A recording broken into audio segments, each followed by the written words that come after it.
Hello and welcome back to another episode of the Small Games Show.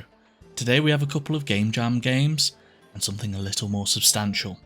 So curl up, lay down or whatever it is that you people do and join me with another exploration into some small games, this time on a Monday. Charter is our first game today and it's really an excellent proof of concept. It's a little feature light, but that's sometimes what you get with a Game Jam game. You control a ship in an 1800 and something world, taking a part in global trade. You have to charter your ship around the world. But distance has a cost, food, and when that runs out, crew. Really reminds me of the Sunless games. You have to take on board cargoes in various ports around the world, each of which needs delivering to another specific port. In each of these ports you can also spend money to buy new food and crew. These basic systems create a feeling of exploring around the world. You're measuring distances between ports and trying to make sure that you can complete different cargo tasks around the world. You really want to try and line them up on your journey, meaning that you have some opportunity to resupply, especially if you want to traverse the Atlantic, and sometimes, just sometimes, you willingly sacrifice a couple of your crew just to make that journey. They're cheaper than supplies somehow. I said earlier that this game is a little feature light, or is a proof of concept, and I don't want to knock it too much for this, with it having coming out of a Game Jam. It's to be expected. I think I just cannot help but run away with it, and see how many different things can be layered onto a game like this, from little random narrative encounters, or some meta objectives to build your money towards something and actually spend it. I really like the setting and game type, and think the world is a bit lacking in them, so I'm just coming from a hopeful perspective of what could exist. That all being said, I would recommend playing 10 minutes or so of this game, just in hopes that someone takes this idea and runs with it even further. Our next game is Coots in Boots, a self-proclaimed Hollow Knight type boss rush. Again, it is a Game Jam type game that I think really gives you the perspective of how platformer type games come together. They seem like the genre of game that survives on an amount of polish that they receive during the development cycle, but that the initial proof of concept can survive on its own merits. Like, it has all of the core ideas that make that type of game. The jump pogo attack speed, and even dash all feel like Hollow Knight. But the part it gives perspective on that all of these separate pieces of Hollow Knight came together with the addition of years of polish. So you're playing this game and the pogo doesn't quite bounce you off the enemy in the way that you want. The bosses often feel a little slow to attack, and not as much feedback from your attacks either. You can just wail on these guys for a decent amount of time before they react, especially at the start of the fight, and it can feel all a little stagnant. I do not say these things to this game's detriment.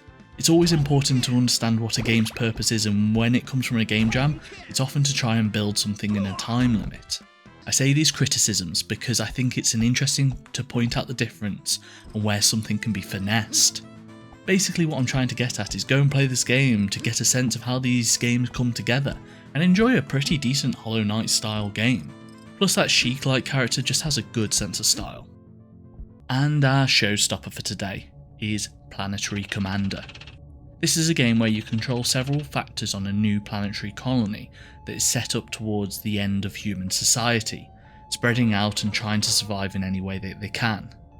It all takes place on a command line style game where you have to type what you would like to spend your authority and dollars to guide the colony to success. This can be things like investing in industry, living standards, or discouraging the people's religiosity.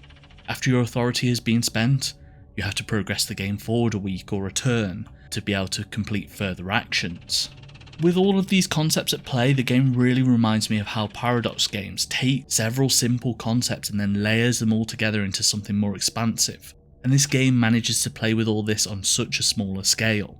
You have these core concepts that, if you allow to take off, can really affect how habitable your planet is, which in turn lowers the living standards and, well, kills off the entire planet. So let's get into how I managed to do that a couple of times. My first action as a leader of a new planet was to invest in industry. More dollars is a good thing, right? Interestingly, this is where we get our first cross mechanic. One of the things that your authority is tied to is the wealth of your planet, which makes some level of sense. I also spent time increasing the loyalty of my people, the living standards and how habitable the planet is. I'm not a monster. As I was ticking through the turns, building wealth, I noticed, way too late, that the industry was having a huge knock-on effect on how habitable the planet was, basically polluting it to death. Right, time to take something out of the industry, try and divert any investment going on there. But the damage was done.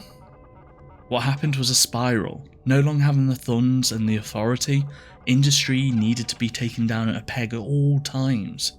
I entered this death spiral with people dying rapidly, until a pipe bomb came through my office door and wiped me out during a revival of people raving and wearing bright clothing.